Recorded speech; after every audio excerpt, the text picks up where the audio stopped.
ದಕ್ಷಿಣ ಜಿಲ್ಲೆಯ ಎಲ್ಲ ಮತ್ತು ಎಲ್ಲ ನಾಗರಿಕ ಬಂಧುಗಳಿಗೂ ಯುಗಾದಿ ಹಬ್ಬದ ಶುಭಾಶಯಗಳು. ಎಲ್ಲರಿಗೂ ಆರೋಗ್ಯ, ಆಯಸ್ಸು, ಯಶಸ್ಸು ದೊರೆಯಲಿ ಅಂತ ನಾನು ಬಯಸ್ತೀನಿ. ಅದರಲ್ಲೂ ವಿಶೇಷವಾಗಿ ಕಳೆದ ಬಾರಿ ಸ್ವಲ್ಪ ಮಳೆ ಕೊರತೆ ಇತ್ತು.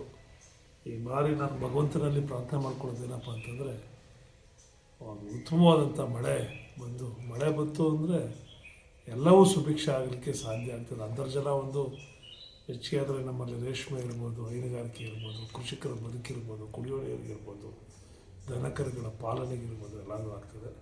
ಈ ವರ್ಷ ನಾನು ಬಯಸ್ಕೊಳ್ತಕ್ಕಂಥದ್ದು ಅದೇ, ಇನ್ನೆಲ್ಲ ಉತ್ತಮವಾಗಿ ನಡೀತಾ ಇದೆ. ಈ ಸಂದರ್ಭದಲ್ಲಿ ಎಲ್ರಿಗೂ ಒಳ್ಳೆಯದಾಗಲಿ ಅಂತೇಳಿ ನಾನು ಬಯಸ್ತೀನಿ. Thank you.